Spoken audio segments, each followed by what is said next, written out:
Okay, I think we're starting. So thank you everyone for coming today. Today we are here to discuss the Cheryl Drive Stormwater Study. And if folks could mute themselves when they're not asking a question, that would be great. All right. So just a couple introductions here. My name is Claudia Guy. I'm the environmental engineer for the city of Fitchburg. And I'm joined today by Nick Hayden with EOR. He's a water resources engineer. And EOR is working with the city on this project.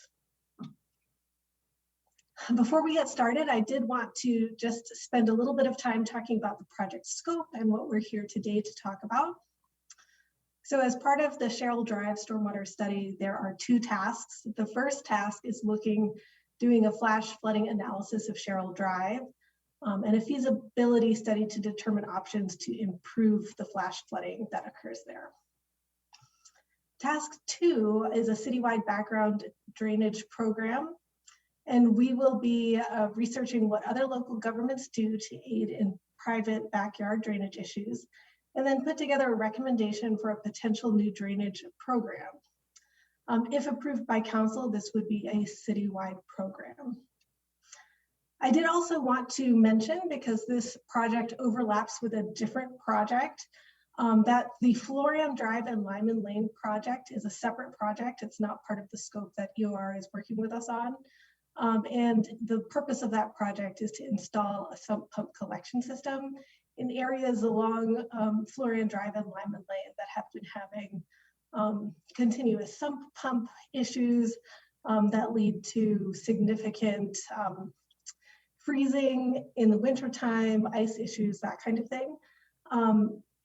So if you are on one of those streets and you received a letter earlier this year regarding an assessment, then you should expect to receive a letter in the upcoming weeks with more information on that project and what to expect. So you will get more information on that shortly. But what we're here today to talk about is specifically task 1, which is flash flooding of Cheryl Drive. So the presentation today, we'll go through these topics here with a project overview, data collection, background concepts, and then analysis and modeling the causes that have been identified for street flooding, alternatives testing, and cost and recommendations, as well as next steps. Just a quick housekeeping issue. So how to ask questions during this presentation. We're going to stop periodically throughout the presentation to see if there are any questions. So if you're attending via Zoom, feel free to type them in the chat box. And if you're attending in person, there are some microphones near the front of the chamber where you can go and ask your question into the microphone. If you're not speaking into a microphone, we won't be able to hear you on Zoom. So please be sure to go up to the microphone. And then if you think of anything after the meeting, you can direct your questions to me, and my email and phone number are there on the screen. And they'll also be available at the end of this presentation if you don't have a chance to jot it down. So project resources, we do have a website that provides resources for this project, and they include recordings of the previous public information meeting that occurred on June 3rd, as well as resident responses to a survey that was sent out to residents called the Cheryl Drive Stormwater and Backyard Drainage Survey. There's a link to the Notify Me email list for this project. So if you're not signed up to get email notifications and would like to, then I would encourage you to sign up there. And then any future recordings and project deliverables will be made available on that site as well. Just a quick overview of the project. As I mentioned, there are 2 tasks to this project. The first one is the flood study that we're talking about today. And the second one is the feasibility of a citywide backyard drainage program. And the results of task 2 will be presented to council. And we will be sending out a letter as well as informing the Notify Me group when that occurs. So if you are interested in giving testimony to Common Council at the time that we present, that would be your notification, so you're aware of when that is occurring. So just a quick slide here to get us situated on where we're talking about. There are two significant street flooding problem areas that have been observed and reported. One is the intersection of Charleston Drive and Cheryl Drive, they're in red, and the other one is the intersection of Jacqueline Drive and Cheryl Drive in blue. And this is, of course, near McKee Farms Park, and water from these intersections enter two swales that then coincide before they go into the south pond of McKee Farms Park. The drainage area for these two areas, problem areas, are shown here. So in light blue, you can see that 148 acres drain to that Charleston and Cheryl intersection. And in this darker blue, you can see that is an 80-acre area that drains to the Jacqueline and Cheryl intersection.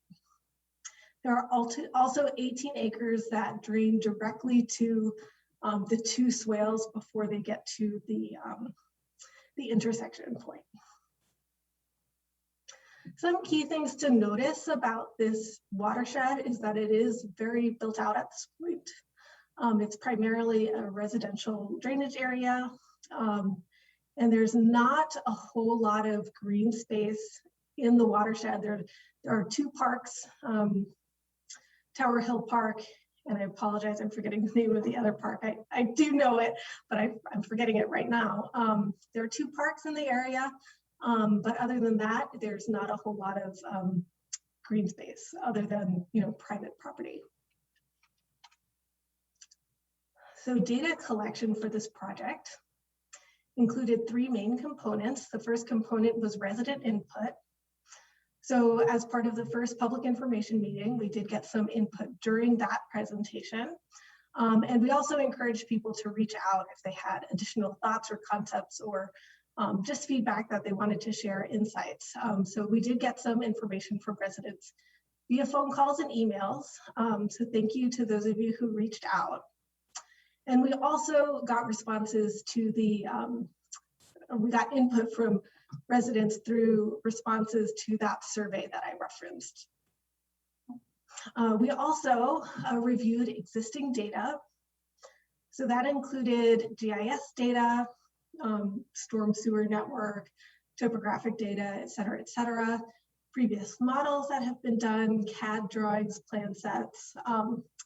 And we were also able to find the original design documents for the McKee Farms stormwater system. So that was very insightful. And we, of course, followed that up with on-site observations and survey. So we do have some photographs about the issues that we're talking about here. So on June 7th, we saw, this was a 1.2-inch rain event, and that occurred in 1 hour. And what you can see here, this is the intersection of Cheryl and Jacqueline. There's an inlet right over here, and it's hard to tell in the still picture, but there was actually water coming out of that inlet. So ordinarily, you would expect to see water going into an inlet because that's where it enters the underground stormwater system. But when water is pouring out of the inlet, that's called surcharging, and that occurs when your system is overloaded. So what occurred was water was coming out of the inlet here on Jacqueline Street, and then it was flowing along the curb line around the corner until it got over here where there are additional inlets, and it just pooled in this area until it was able to get into the inlets on that side. So you can see it did cover about the full driving, almost the full driving lane on the south side of Cheryl Drive. It didn't quite crest the road to the north, It did stay on that south side, but that's what it looked like on that day. And then just taking a look at the swale that this area flows into, you can see that the swale was flowing full, but it wasn't overflowing. So that means you didn't see water coming out of the banks on either side. Now on this day, June 7th, there wasn't flooding at the Charleston intersection, but we did get video and photographs from, actually it was Alder Julia, but I believe a resident submitted this to her and she forwarded it to us to take a look at. And this is a photograph of what that intersection looked like on August 7th. And it was really interesting because this day actually had less rainfall than the day that I went out. Because if you'll recall, in June, we had 1.2 inches of rain, and this had 1 inch of rain. But it was the day before we had a 1.6 inch rain. So that's significant because what that is telling us is that the watershed was saturated at the time that this rainfall occurred. So the ground didn't have ability to absorb that rainfall. And so even though it was less rain, it generated more runoff. And you can see here that cars were, driving through the intersection. The intersection is completely flooded from curb line to curb line, and in fact, over the curbs. Just looking at that photograph, I would guess that the water is at least to the bottom of the driver's side passenger door level, if not a little higher than that. We also did find the original design for the McKee Farms Park stormwater facilities. This was in our hard copy files. And it, as you can see, is from 1992. So in these files, you could see plans for both of the swales, and then you can see the 2 ponds to the north as well. And one thing that was really interesting to note when looking at these plans, and it's a little small on the screen, but it actually calls out what the anticipated 100-year flood elevation is. And you can see that by design, water from these ponds will flow into the park during heavy rainfall events. So really this park area was intended to be used as a floodplain for the swale, for the greenway during really heavy rainfall events. And, I think a lot of people have asked the question on if that's a problem. And I can see how that definitely looks alarming. But in terms of usability of those facilities, I wouldn't expect anyone to be trying to skate or play ball or anything like that during a 100-year storm. Most people are going to be at home. So in terms of park usability, I don't think it impacts park usability. But again, I can definitely see how that would look alarming. Okay, so this was followed up with field surveys. So you can see Nick here and Dakota. Dakota's our engineering tech, out taking a look at these swales, making observations, as well as surveying key elevations. And some of the key observations or takeaway from this field trip was that the western swale, you can see that there's a considerable mound of sediment on top of the weir. So along with thick vegetation along the entire swale length. And on the eastern swale, you can see that there's less sediment buildup, but there is some, and it's also overgrown in some areas as well. This particular part looks okay, but there were other portions of the swale that had much more vegetation buildup. You could also see this is after the two greenways intersect, and I'm sorry, I'm using greenway and swale interchangeably here.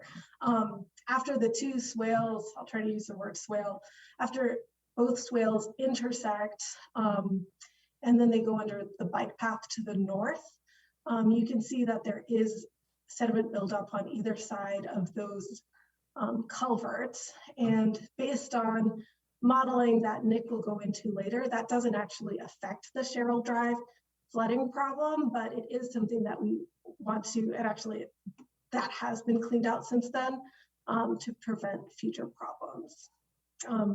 Another thing that was noticed is that there were thick willow stands in the swale closer to the pond, and that should be cleared out as well.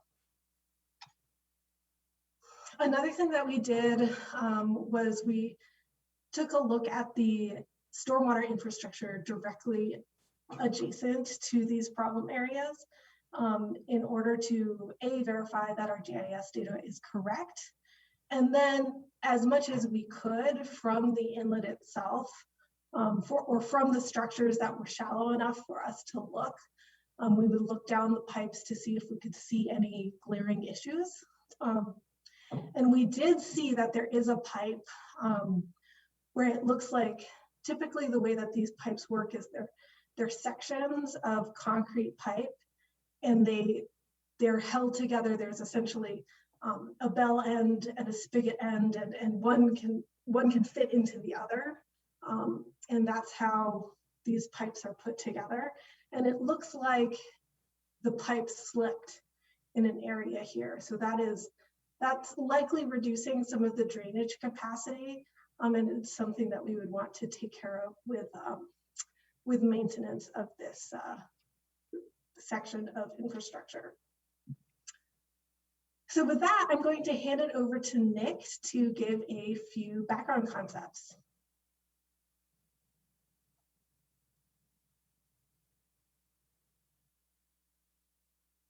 Okay, thanks, Claudia. Let me just get my PowerPoint pulled up to that slide.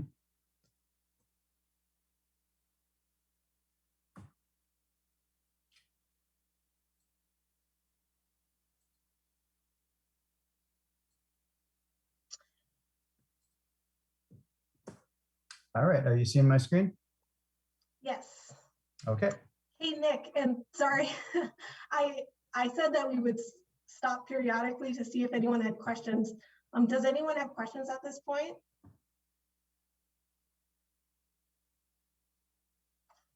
I see in the chat, Brian and Dana Jacobs made a comment that the photograph that was a photograph that they had submitted to Alder Julia. They said it wasn't even the highest point. The water had receded at that point. And it looks like no comments from the council chamber. So Nick, I'll hand it back over to you. Okay. So to start off with, we wanted to just kind of review the stormwater system. So the stormwater system consists of curb and gutter, inlets, or some people refer to them as storm drains more commonly, underground pipe network, and then the greenways and ponds that water from the storm sewer flows into and is carried downstream to other water bodies. And then we design new storm systems typically to meet certain standards. And so the 10-year storm, for example, which is a design storm that is intended to represent a storm that might have about a 10% chance of happening on any given year. And so we use that storm event to make sure that the underground pipe network is capable of carrying that amount of runoff for that storm when these storm sewers are built as new storm sewer systems. We also space inlets so that the ponding width and depth will allow the safe passage of one lane of traffic through the center of the street for the 10-year storm. For larger storms, overflow that exceeds the storm sewer should ideally flow downstream in a controlled way without impacting structures, especially homes. Ideally, water is contained within the right-of-way. And note that streets and gutters become part of the stormway conveyance system by design for large storms.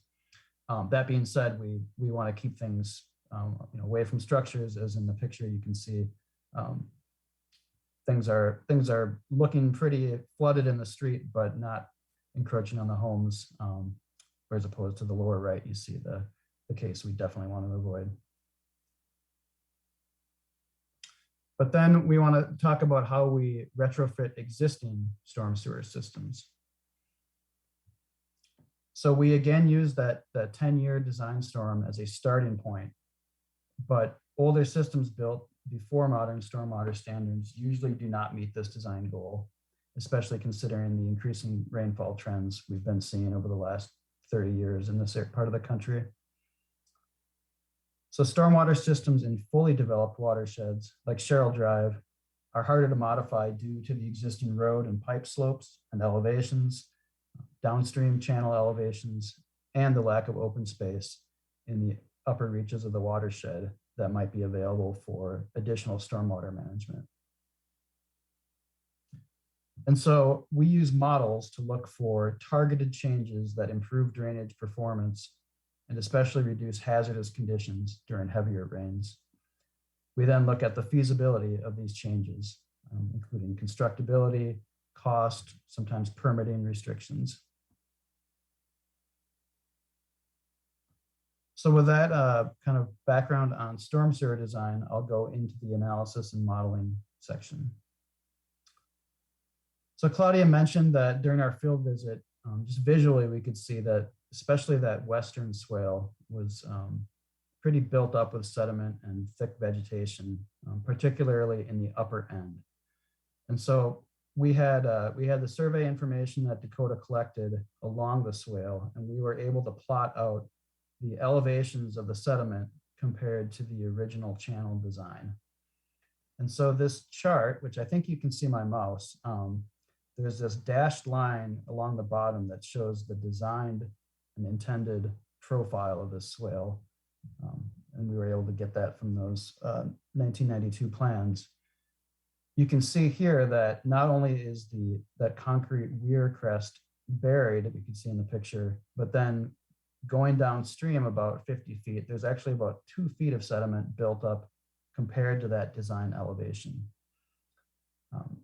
That, in addition to the thick vegetation that's most prominent at the upper end of that swale, really limits drainage coming out of the storm sewer system there. And we'll spend quite a bit more time kind of looking at the analysis on that. For the other channel on the eastern end,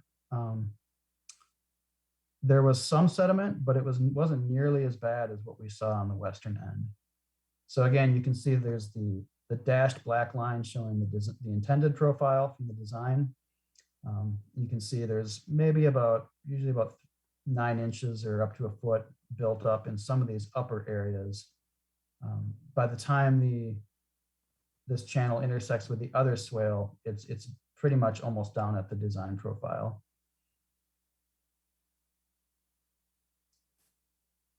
So next I want to talk about the modeling and give a little bit of background on modeling before I just jump into the results.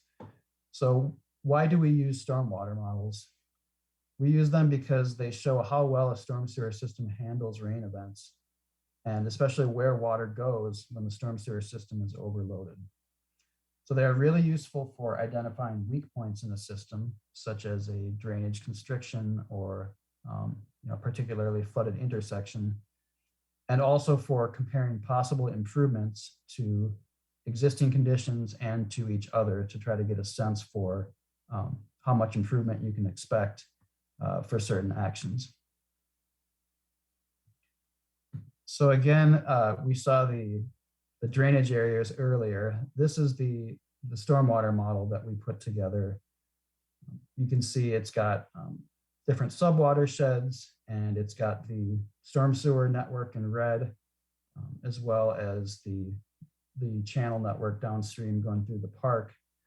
And then it also has what is a two-dimensional area where we can model water going overland, which is particularly useful to figure out where water goes on streets when there's too much water for the storm sewer or the inlets to handle. And it's also important here because there's a large section in the eastern part of the watershed that doesn't have storm sewer, that instead drains water through the backyard, the intended backyard drainage systems at the back of the lot line. And so again, this is the 222 acre watershed that's mostly residential, but it still has a fairly high amount of impervious surfaces. So that would be roads, driveways, sidewalks, roofs. And those total up to about 32% of the watershed area. And that's important because those types of surfaces shed a lot of rain during any storm, basically. And so those are the types of surfaces compared to lawns or other natural areas that really generate the bulk of the stormwater response that ultimately makes its way down to Cheryl Drive along McKee Farms Park. So next, before jumping into the model results, I also wanted to talk about sort of how we look at model results and start to kind of understand what's going on with the storm sewer system. So this is a profile from the model that we put together. I just wanted to point out a couple things because I'll show a series of these charts as we get into the assessment and alternatives.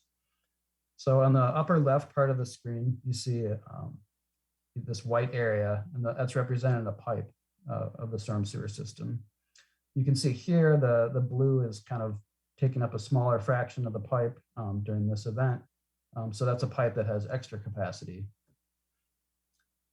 Moving down the network here, you see a structure here. So this would be a manhole where a series of pipes connect underground, or an inlet that has a way for water to get in or sometimes out of the storm sewer system. Next, you can see this light brown here is the land surface from the county's elevation model. And then the blue, which I mentioned earlier, is the water. You can see as it comes down here, it's this filled in bluish, filled in the pipe. And then down here, it goes above the pipe and it's kind of a darker blue line. So this is symbolizing what we call the hydraulic grade line. And so these pipes are under pressure, so there's actually kind of more energy than just the elevation of the water in the pipe. And you can see what happens here is that once you get to this opening, you can see water kind of shooting up into the structure and going up above the crown of the pipe. And when that hydraulic grade line when that can actually rise up above the structure and get to the land surface, we call that surcharging, which Claudia introduced, where you get this condition of water actually coming out of the storm sewer. So the water is coming out, and it's also limiting, obviously, the ability for water to enter at a flooded intersection. So when you get that, those are conditions that lead to intersection and street flooding. They're represented here by the fact that you see this blue line and these blue bars up above the elevation of the street here. And so these views are a really powerful tool for engineers to analyze the storm sewer and the surface drainage system. And I hope they're somewhat intuitive too to people who don't spend all day looking at these things, because you can kind of understand the lay of the land and the water levels. So we can also use these profiles to compare different models and different alternatives to each other. And so these different colored lines are, again, the hydraulic grade line, so the maximum level that water could reach.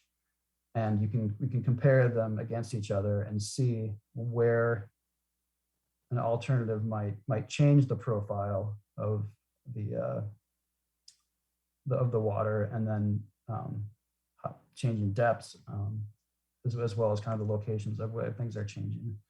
And so we look at the hydraulic grade line of existing and proposed alternatives to understand kind of where the system's at and how much it might be able to be improved by certain alternatives. We also look at the two-dimensional flow results. We can look at individual pipes and their capacity and compare how much water is flowing through them compared to their capacity, as well as looking at other kind of system characteristics. So next, I'll discuss our efforts to really pin down what's causing the street flooding at these intersections along Cheryl Drive. Hey, Nick, and could we actually just pause for a second to see if there are any questions? I saw one come here in the chat, and if anyone has questions in the chambers, please come up to a microphone. So the one that I saw in the chat here, can we get access to the original stormwater design you just mentioned? So Barbara, yes, all of the city's records are public record.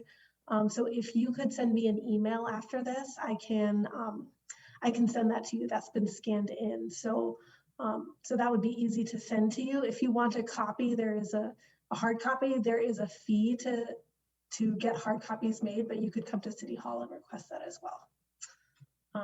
And Patrick says, great question. So Patrick, if you're interested, please email me as well.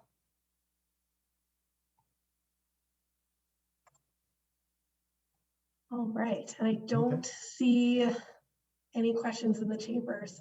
So let's move on, thanks. Okay. So in order to figure out flooding causes, we did what we often call diagnostics. So once we have the model. Sorry, people were probably typing. Go, because we got a couple more. Patrick asked, how long did it take for these flooded streets to seed? So the day that I went out, I believe it had receded within an hour.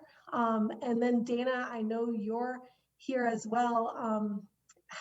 If you could share in the chat how long it took to recede after the rain stopped, that would be helpful. And I'll read that out if that comes in shortly. And then Dan Miller asked, how much rain is there in a 10%/10-year event? And I'm forgetting, is that 2 point? It's 4 inches. It's about 4.1. Okay, which I guess, you know, it's the design storm is 4 inches in a 24-hour period. Obviously, we've seen storms here that occur in a much shorter duration that have but they have a high intensity, and so the 24-hour storm is still applicable to something like this because they actually have what are called nested intensities. So even though it's a day-long storm event, it actually they use the same statistical intensities that shorter duration storms have, and they build that within that analysis. And it's fairly complicated, but I think the point is that the total storm depth is a little misleading because we were seeing some storms that had some pretty high intensity. They were just short. Thank you. And I see Brian and Dana provided some more information here on the event they saw. They said that it receded fairly quickly, usually 15 to 20 minutes will allow driving, but the side areas take longer.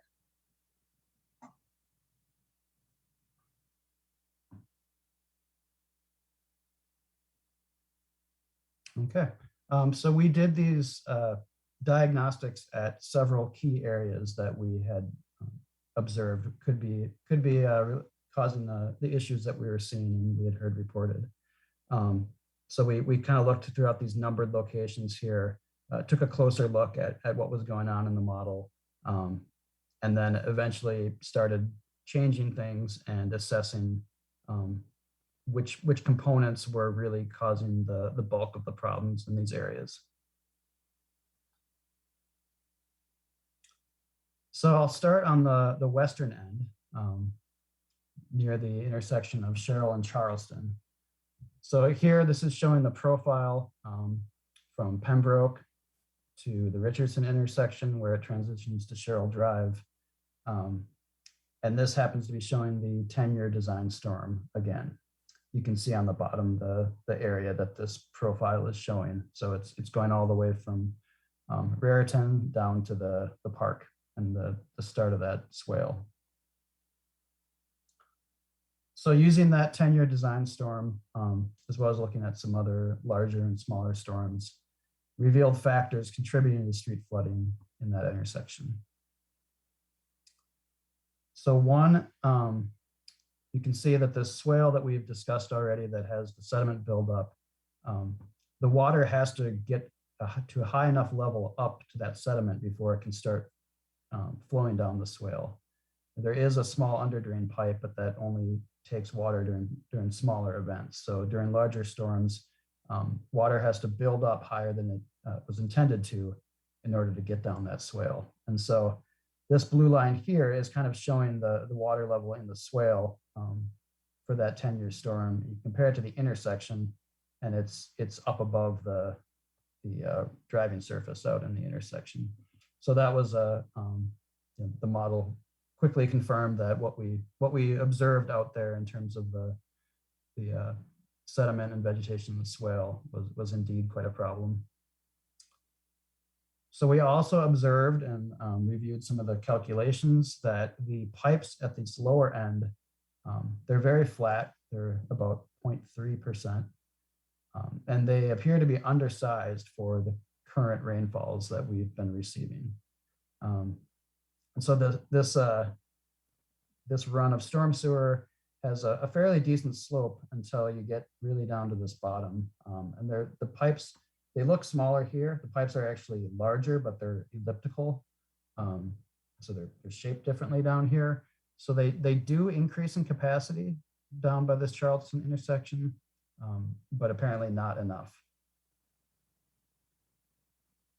One of the reasons they might have put those lower elliptical pipes in would be to maintain road clearance as well. So there's a limit to kind of how much higher up you can go there without getting into the driving surface. Further to the west up the hill, we did observe some slightly undersized pipes. Some of the connections between the inlets and the main storm sewer were a little bit restricted.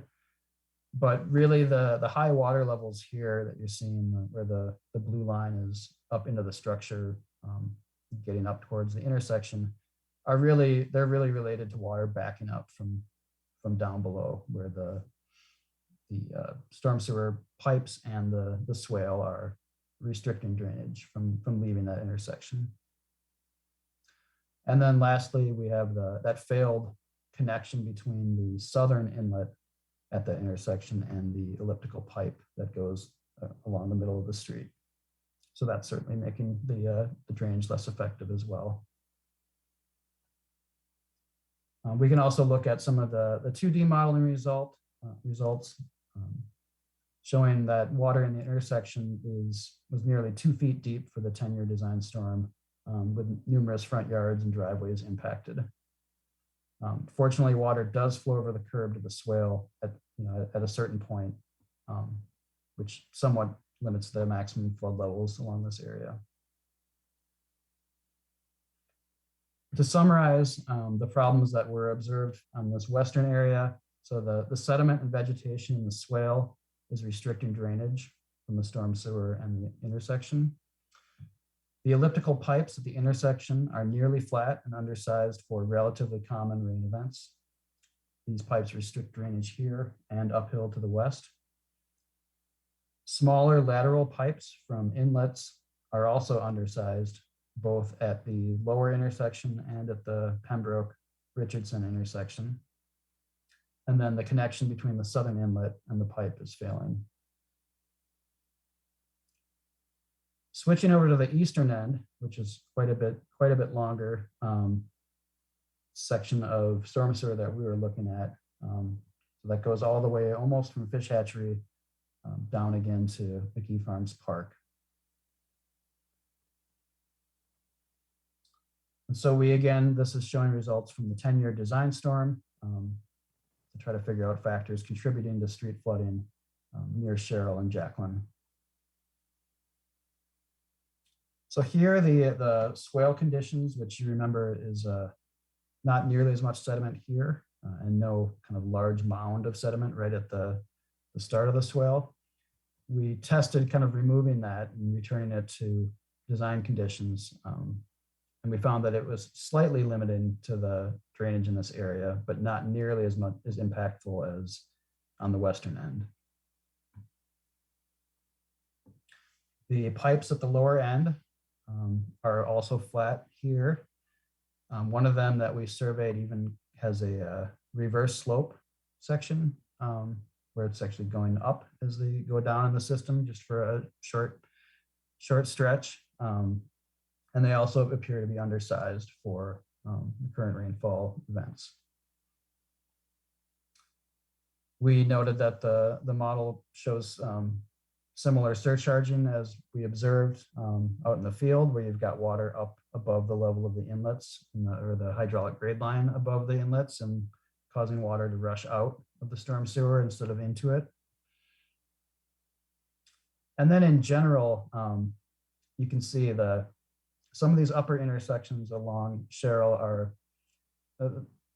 not nearly as deep as the flooding down at the bottom or at the other end of Cheryl Drive, but there's still, you can see the pipes are full and the structures are almost full, almost up to the level of the intersections. And so they're generally undersized for the current 10-year design storm that we look at for storm sewer performance. So to summarize, at the Cheryl-Jacqueline intersection, the sediment and vegetation in the swale slightly restricts drainage from the storm sewer. The bottommost pipes of the pipe network are nearly flat and undersized. These restrict drainage in the street near the start of the swale, as well as impacting uphill at the Cheryl-Jacqueline intersection. We noted that flow from the lateral pipe on Jacqueline flows down in the pipe and meets up with Cheryl, and where there's no capacity in the main storm sewer along Cheryl Drive, water just rushes out of the inlet. And then the entire run of pipe to the east is generally undersized, but it does have a little bit higher slope, which seems to limit the intersection flooding problems in that area more. I'll go into this a little bit later, but upsizing pipes sort of in that upper section along the eastern Cheryl, we found that making those pipes larger or increasing their capacity tends to make conditions worse downstream, which is a common challenge in trying to retrofit systems, is that making pipes bigger in one area tends to just have consequences downstream. So I noted that when we were testing this area as well. So after, I guess, any questions at this point? Let's see. A question here from Patrick. Is the crux of the problem streets being flooded, or are properties' basements being flooded / property damage? So Patrick, to answer your question, the word flooding colloquially is used in two different ways. And I guess from a stormwater perspective, we kind of differentiated into two different things. So one is stormwater flooding. So that's water that falls onto the ground and flows downstream. That's what we call surface water flooding. That's typically what people are talking about when they say flooding in the stormwater world. So in terms of structures being impacted during rainfall events, that is not something we've heard of. Of course, if someone has parked in the street, then property will be damaged if the water gets into your car. But surface water flooding is not something that we had heard. One thing that, a lot of people use the word flooding as well to mean basement flooding, which can sometimes occur from high groundwater, not from surface water. And that is a very prominent problem in this area, but the solution to that is not related to a surface water solution. And then let's see, Karen said, I believe you mentioned removing a stand of willow trees. Would this be the trees in the northeast park of McKee Farms Park near the tennis courts, or is it in the southeast corner of the park? So this is actually at the south end of that southern pond, where the swale goes into the pond, between that bike path and the southern pond. That's where we saw that there's a large stand of willow trees. That's actually blocking flow because that channel is supposed to allow flow to go through it. You will see there's a lot of willows throughout on the banks of the ponds in other areas as well. But they're not necessarily blocking flow. So that's not a critical concern.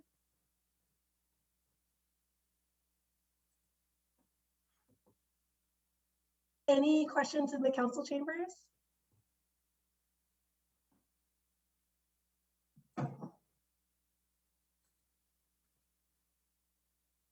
Okay, let's see. I had another, looks like a comment come in. Brian and Dana, please realize that the flooding does not impact our physical home, but has ruined our driveway, trees, grass, etc. We also continuously replace mulch in our beds that wash into our yards and storm drains during these events multiple times a year.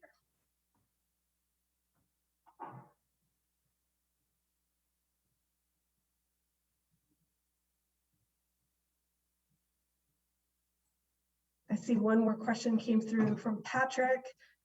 So basically, not only do we need to make pipes bigger, leading to McKee Farms retention ponds, but we need to make the retention ponds in the park deeper / bigger to account for these flash surges. So Patrick, hold on to that thought. Nick is going to address those concepts coming up. Okay. So with that diagnosis that we did, we came up with a list of alternatives to test for potential solutions to flooding at those intersections. So based on those diagnostics, we use the following. One, cleaning sediment from that western swale where we saw the most obvious buildup and problems. Two, cleaning sediment from both swales. Three, upsizing those low slope, or at least one of the low slope elliptical pipes at the Charlton-Charleston intersection. Four, upsizing several pipes near the outfall of the storm sewer near the Cheryl-Jacqueline intersection, right next to the start of that eastern swale. Five, we looked at creating an offline storage area in the park. So sort of in the triangle area that's between the two swales. That I'll show an image of this area a little bit later as well. We also looked at, for that eastern swale, which is a fair amount narrower than the western swale, we looked at not only cleaning that out, but widening it by 10 feet to give it more capacity to carry water downstream. And we also looked at the impacts of levels in the downstream pond system and whether or not they impacted Cheryl Drive. So these changes, as we went and looked at each of these, we tested them individually, and then we also tested them in combinations where that made sense so that we could get a sense for sort of the maximum improvement that we could expect. So for that 10-year storm results, looking at this western area here. So what we found was that clearing sediment from the western swale, especially that large mound that's built up, reduced water levels near the intersection by about 6 inches. And then we found that upsizing the downstream most elliptical pipe from that elliptical shape and size to a 3-foot by 7-foot box, as well as reconfiguring some of these inlets to drain. The northern ones, we would drain them directly to the swale. And then we would fix the connection between that southern inlet, as well as likely using oversized inlets or doubling inlets for capacity to make sure that whatever improvements were put in here could be accessed by water in the street. And so doing those improvements reduced water levels in the storm sewer system there by nearly 1 foot. And then when those two improvements were combined, we saw reduced flooding water levels by over 2 feet, which not only reduced water in the storm sewer network and downstream and on the streets, but it seemed to eliminate mid-street flooding for the 10-year storm. So it seems to be able to address the conditions seen in the video and the photos of deep water in the middle of that intersection.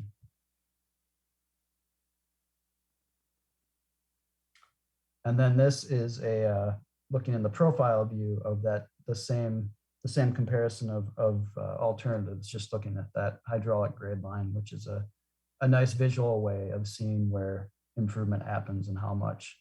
So you see here the existing hydraulic grade line in black, the model of just cleaning out the swale, which helps downstream and kind of in the parts of the intersection that are closer to the swale, but not really in the center of the intersection.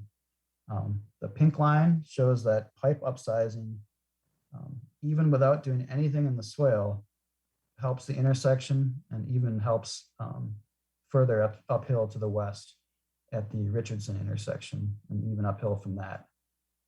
And then this lighter purple line at the bottom shows the impact of doing both projects. So that's cleaning out the swale, as well as increasing that pipe and rearranging some of the inlets.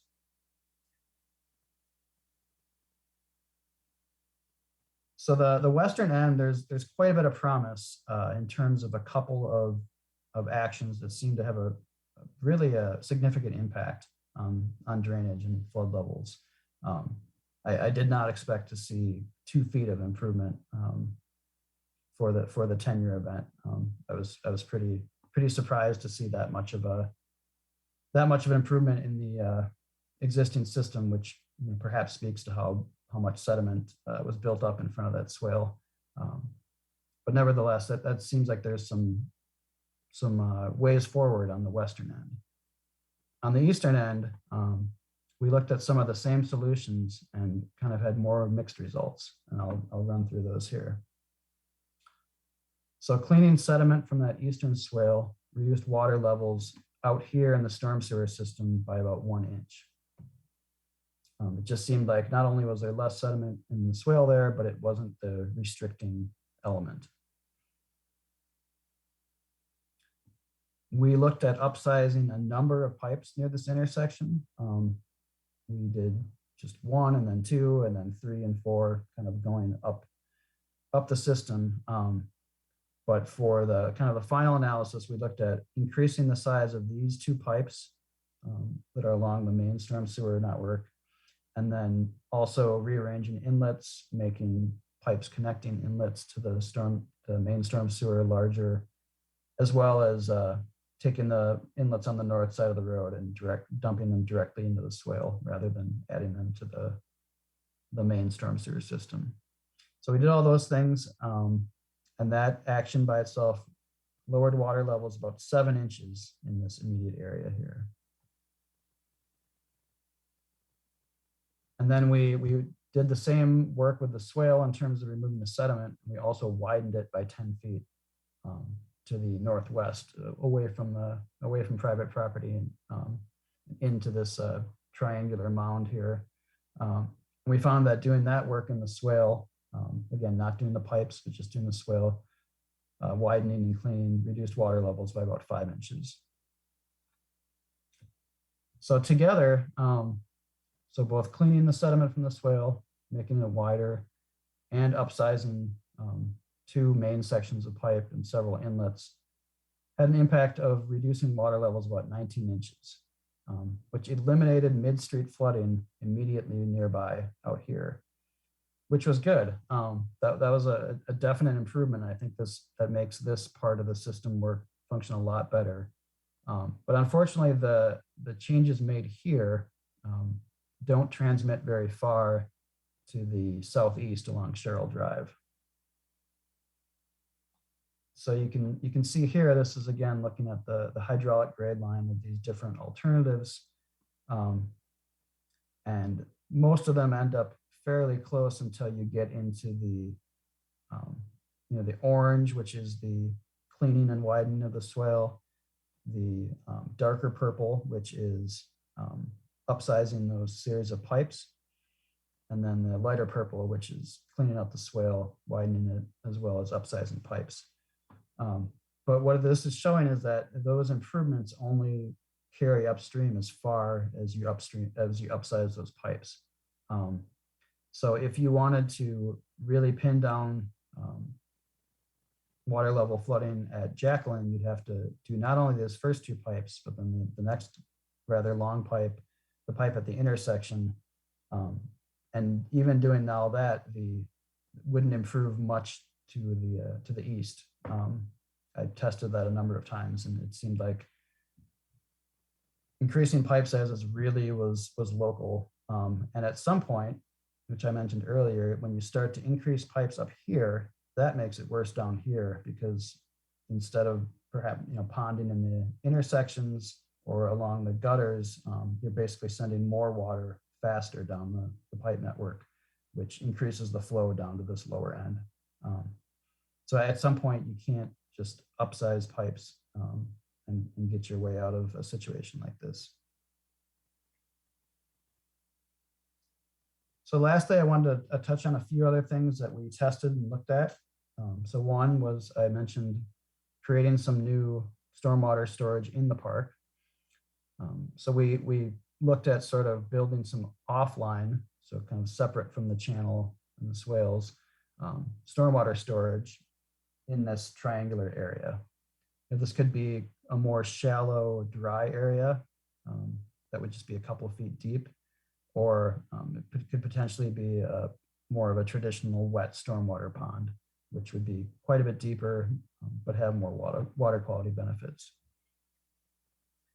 So the preliminary modeling that I did looking at this storage showed that the benefits were relatively minor, especially compared to the very expensive cost to dig this area and especially to haul away soils.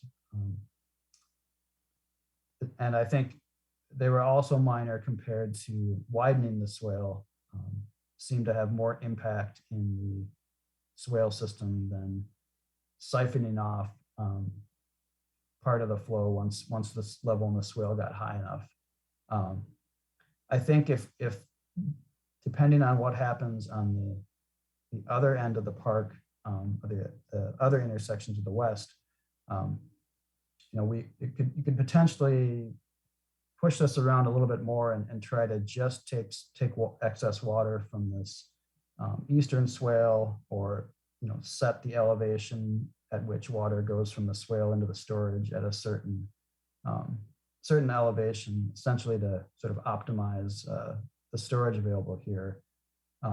But as you'll see when we get into the costs, it seems like it was not only much more expensive than other alternatives, but just didn't seem to have that big of an impact. Nevertheless, since storage is limited in this area, it's worth considering for the future, especially if you were able to use it as a dual purpose area, like much of the park is, where it's available for recreation most of the time, except for when it's truly needed. And then I did some work with the model and analysis looking at the pond conditions. One of the questions that came up early on the study is if dredging the ponds would help issues closer to Cheryl Drive. This schematic I put together to show kind of how what we call a wet pond typically works. So it's got this darker blue area, which is the permanent pool. So this is where there's a pretty stable water level most of the year, except when it's immediately after a storm or after a prolonged dry period or winter. So this darker blue is there most of the time. When you get a storm event or a snowmelt, the water flows in, and it makes use of the storage that's available here.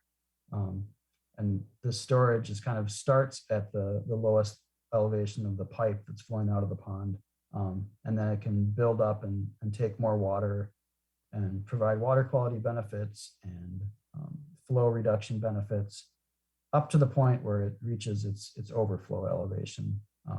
So eventually it can only hold so much before it goes over, ideally a well-armored overflow area that allows this water to spill downstream into the surface water system. And the point of all this is that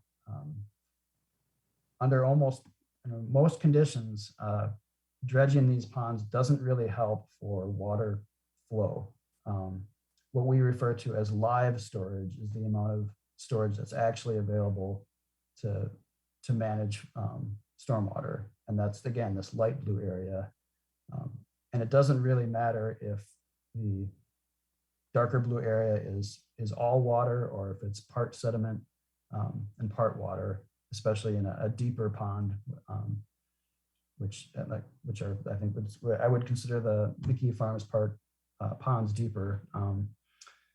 So unless you actually see sediment up above the level of this outflow pipe, like an island out in the middle of the pond, it's not taking away from the storage of the pond as it was designed. And so just dredging them down and taking out this material down in the middle of the ponds wouldn't help in this situation. And then the question that had come up previously as well as tonight,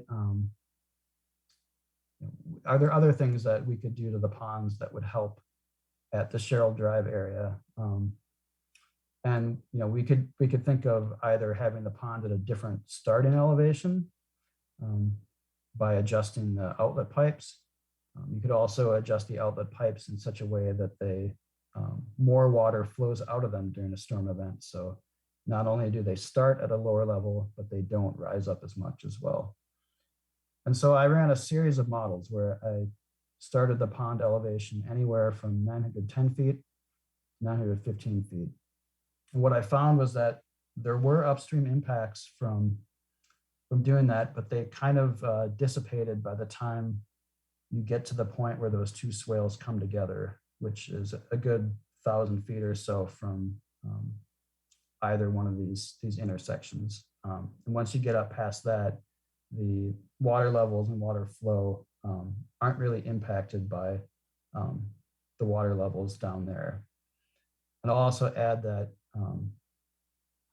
915 feet is sort of the maximum elevation that pond can get, because that's where its overflow level is. At that point, water flows over near the outlets of that northern pond and goes to the greenway to the northeast. And I'll also point out that, as Claudia had mentioned, if you look at a topographic map of this area, sort of along the lower portion of the swale where it meets the ponds, and then adjacent to the ponds as well, there's a lot of storage. And so water doesn't really able to stack up and back water up. It more just spreads out in this lower area. Additionally, if you were to alter the pipes or make the pond shallower, there would likely be negative water quality and downstream flooding impacts that I think would be unavoidable if you were to, especially if you were to make larger pipes to make the pond drain down faster. That would result in more water going downhill, as well as less time for sediment in the runoff to fall out of the stormwater and be deposited. One last note on these pond conditions. The same hydraulic results of looking at the impact of the pond imply that it's unlikely that development east of Fish Hatchery or south of Lacey Road, many of those developments have stormwater management and rate control. Those areas do dump into these ponds, but we find it unlikely that they're contributing to Cheryl Drive flooding. And again, the McKee Farms Park overflow to the north at 915 feet of elevation limits that, as well as the large area available for water to spread out. So unless there are other questions, I'll quick move into costs and recommendations and wrap up. Hey, Nick, and we are running over at this point. So I think we should just keep on going. If there are questions, we might take one or two at the very end. And then if folks have additional questions, please feel free to reach out to me after this meeting.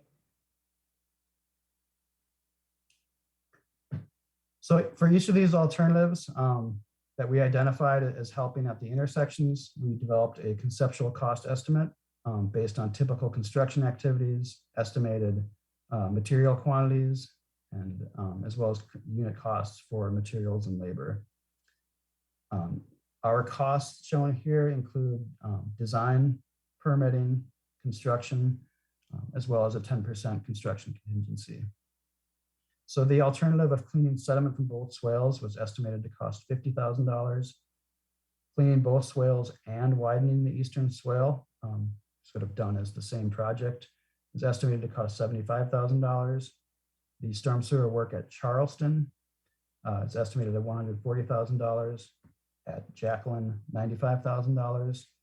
And then the offline storage is estimated at $300,000. And that's for a relatively shallow 2 to 3 feet deep, or 2 to 3 feet deeper than the swale overflow elevations. So the takeaway is that the swale modifications are relatively inexpensive, especially for how effective they are. The storm sewer upgrades are more costly, and the offline storage is very expensive due to all the earthwork and soil that needs to be hauled away. So our recommendations, which we provided to the city for their review, as soon as feasible to design and arrange for the swale work to be done. I've kind of mentioned what that includes. I would also add that it'd be important to revegetate this well and with low profile native vegetation, as well as regularly monitor the sediment in the swale and remove it as needed to prevent the conditions from happening again. I did not touch on this earlier, but we think a full video inspection of the storm sewer is warranted. This would be, capturing video of the entire length of storm sewer along Cheryl Drive to detect other problems if they're present, as well as to inform any designed improvements. We saw the inlet pipe that had started to slip away from the main storm sewer near Jacqueline. We'd like to know if, especially in this area to the east, if there are things that are restricting flow and causing surcharging that we're just not seeing because we don't have access to every structure and every inlet. In the near term, we recommend pursuing the Cheryl Drive and Charleston Drive storm sewer upgrades. So this would be replacing that failing connection, replacing the elliptical pipe, as well as reconfiguring the inlets. We recommend potentially completing the upsizing of the storm sewer on the eastern end. This may be less urgent because there's not a failing structure like there is at the other end, unless the video would show otherwise, especially if the swale work is done for both dredging and widening in this area. Another reason is that there's no easy fix. As I mentioned, the improvements here, I think would need to be a part of a system-wide improvement of the entire stretch of storm sewer along here. And that sort of a project is better undertaken as sort of a street reconstruction project. And we also heard that there's apparently less of the complete intersection flooding that's seen at the other intersection near Jacqueline, or near Charleston. Then in the long term, we recommend reevaluating the entire storm sewer system along Cheryl Drive, especially when street resurfacing is pending. And if possible, new stormwater storage should be pursued, in addition to consideration of upsizing the pipe network. Otherwise, the problems might get worse in these lower areas.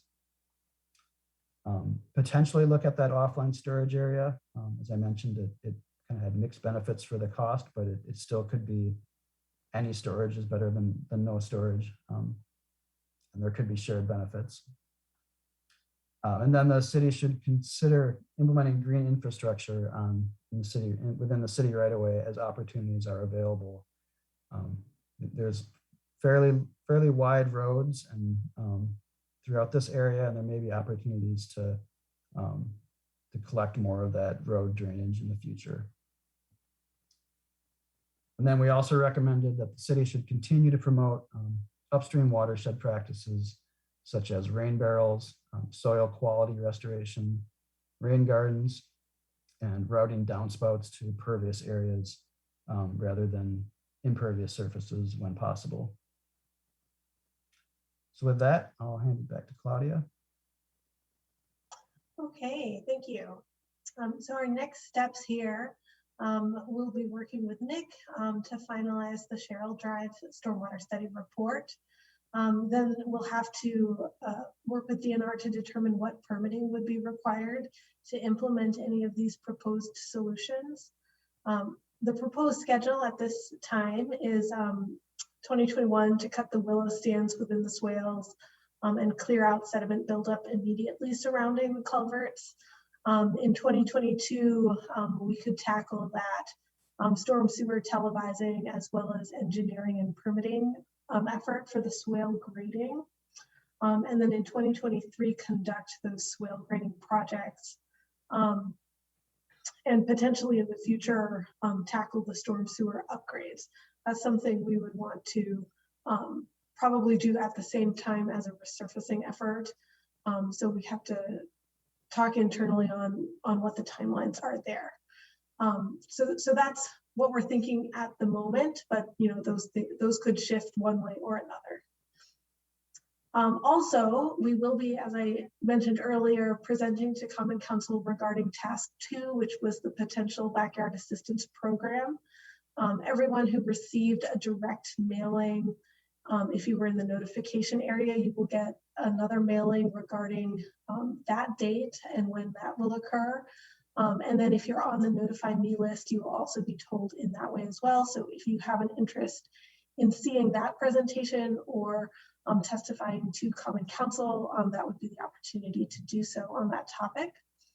And then again, I just wanted to mention that folks who would be affected by the Florian Drive and Lyman Lane project, you should expect a letter with some additional information regarding those two projects in the next couple of weeks. And again, the project resource web pages are listed here. We'll be posting recordings and final reports on that first link there. And if you'd like to receive notifications, please sign up for the Notify Me group called the Cheryl Drive Stormwater Project.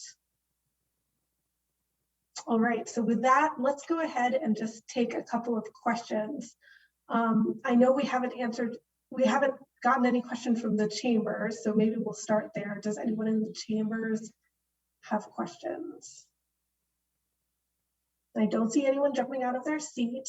Gabriella, I saw you turned your video on for a second there. Did you have a question? I just wanted to say for people that are on, I'm one of your alders, Gabriella Gerhardt. I think most of you know me, and the other alder in the district, Julia Retrofit, is in chambers. And so if we do send periodic emails out just with updates about the project, and I know you're hearing from the city directly, but if you aren't hearing from us in that way, you want to, please either let me know through the chat or let Alder Retrofit know in chambers, and we can add you to that list of neighbors that we're sending emails out to. That's all. Thanks. Claudia, I have a question. Sure. Okay, so when you mentioned the task 2, and you said that you're going to present a Common Council, when is going to be that? This year? So it will be this year. The date has not been selected yet, which is why I didn't give the exact date. But when we do have a date, that will be provided to everyone. Okay, I will appreciate if you send to me and Gabriela in advance the day so we can inform the resident. My other question is, there is a question in the chat, but it's similar to what I have is, so why do we need to wait until 2023 to do this project? The most important part of the project, the pipes, because what is the plan for 2022? Because we assign money in the CIP plan, so the money to do this project in 2022 is allocated and is there. So the budget, the amount of money that Alder Gerhard and myself, we came out during CIP, we are close to what the engineer mentioned without doing the offline storage pond. But my question is, why do we need to wait until 2023 to do this project? Because this is considered like the priority for this project in the CIP is 1. Yeah, so, and I apologize, I didn't look at the CIP when I was putting together that schedule. That was something that I had put together and ran by Bill. But if typically you wouldn't be able to design and permit and build all in the same year. That's a very aggressive schedule. So I would anticipate if there is money in the budget currently for the design and permitting, then the design and permitting would occur in 2022. And then likely if it's already there in the budget, then that could occur in 2023. You didn't answer my question is, I don't think that because we have the rest of 2021 to design, and so we can be ready in the spring of 2022 to start, working on the swells, and then, maybe working on to have the design ready to go to do the pipes work. So. Sure, and that's just my opinion on like a feasible time frame. But you're definitely welcome to talk to Bill about that if you feel strongly that it can occur faster than that. Then that's definitely a decision that Bill could make, and potentially that could be feasible. But that's just my opinion on how long that would typically take. All right. I see a couple questions here. Claudia, I raised my hand with regards to that as well. And so I know I've got some comments in there. I agree with what Julia is stating. When we started this project, I mean, my husband and I have been trying to get this moving forward for 6 years now. And when we, in the most recent time frame, talked about this, it was always scheduled to be 2022. Our street has not been resurfaced in the entire time we've lived here. There's a hole next to the sewer that they tried, the city tried to put a little bit of asphalt in to keep it going, which it immediately popped out all into my yard, and I had to rake up, asphalt for a month. And so we were told that this was 2022 and that the resurfacing was being pushed to be done at the same time that the work was going to be done for this. And now it seems like it's the cart before the horse, and you're saying, we can't do this until it's up for resurfacing, which we were already told it was already up for resurfacing, and now that was pushed. So, right. Again, I mean, this was always scheduled for 2022.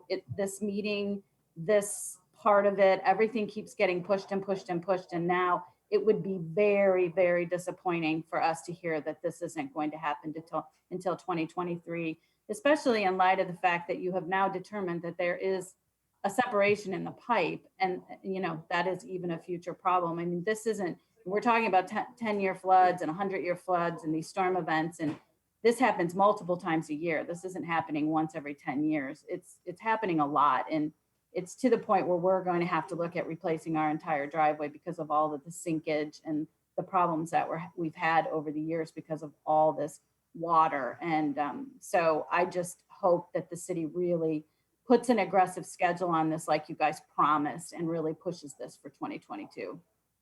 And I will definitely share that feedback with Bill. So thank you for sharing. It'd be nice if he was on some of these calls because, you know, And for me to hear some of this. I'm not sure if he left, but he was in council chambers earlier. Okay. Maybe he could address it if he's there. We can't see. I'm not sure because we did run over if he's still there. I assume he'll pop up if he's there. Bill is not here. He was here for maybe 10 minutes and left. Oh, okay.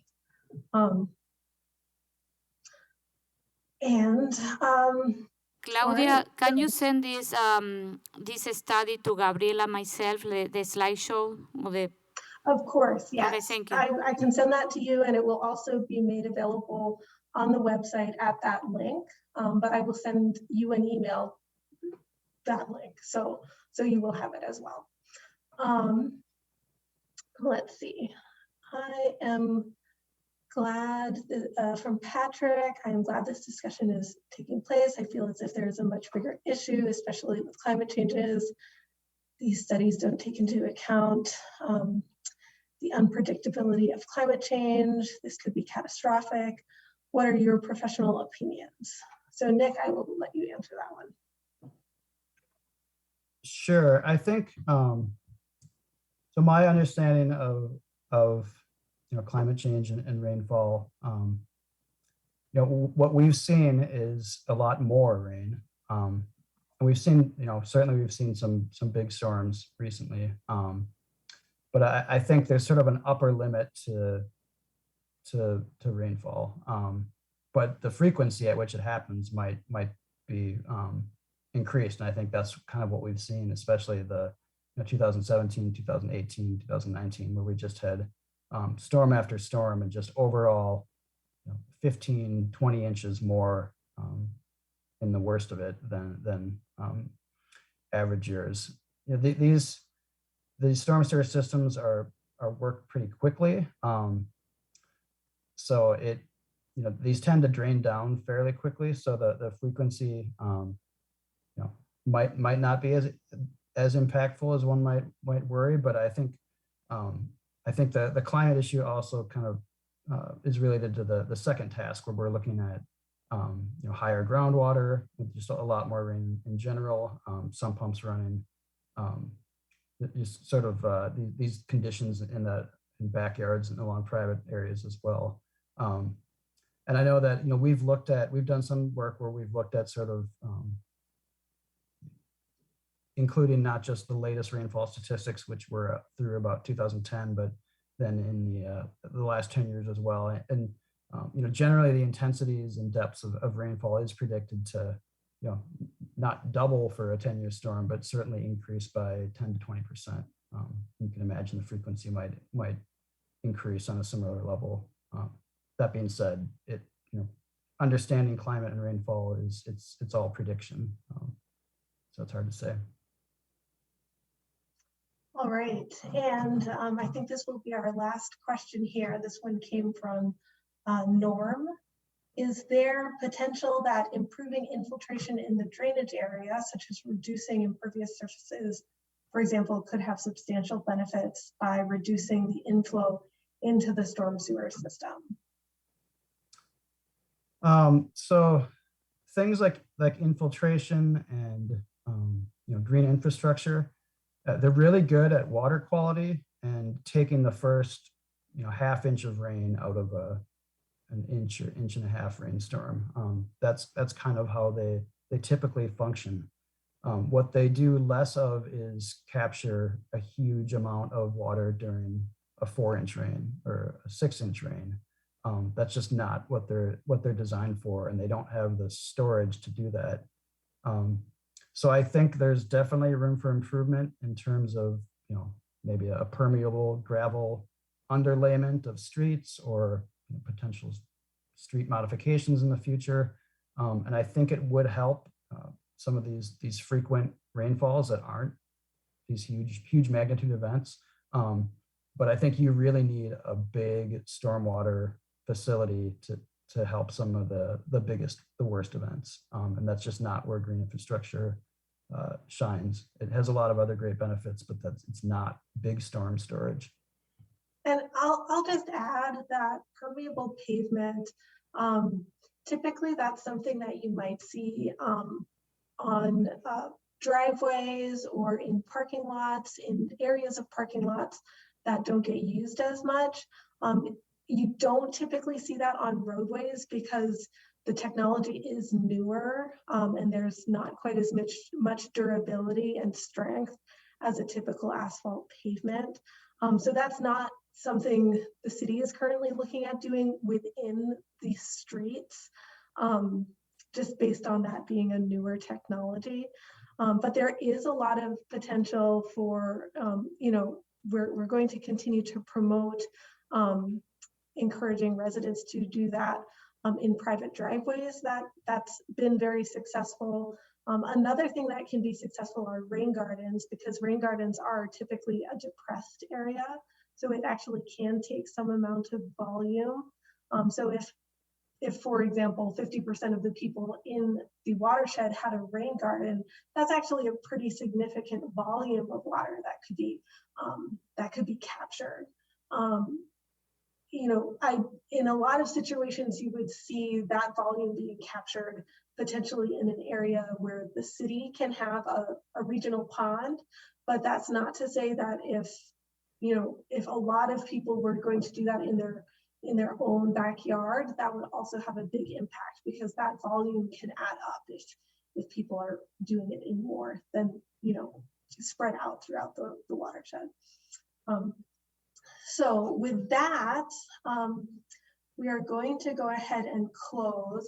If your question did not get answered, please feel free to reach out. My phone number and contact information was provided in both the letter, and I'll also make sure that is available when I send out a notification to the Notify Me group. All right. But do you plan to respond to the other questions that are still in the chat already? So we are half an hour over. No, I don't mean on the call, but in a follow-up or something on the site where you're posting everything. Can you respond to those and do them in summary on there so that people get responses? Yeah, that I will follow up with Fact TV after this to get okay. And Chad, can you just verify that you are able to send me a record of the chat?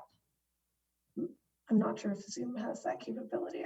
I just want to double check before I promise. Yeah, that'd be great. Thanks. And Chad might not. I can actually, there's a button here you can save chat.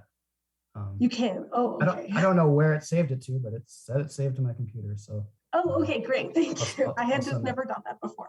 I just randomly clicked on something. Okay. Excellent. Okay, well, thank you everyone for joining, and we will be in touch regarding the future steps of this project and the task 2 presentation as well. Great, thank you. Thanks.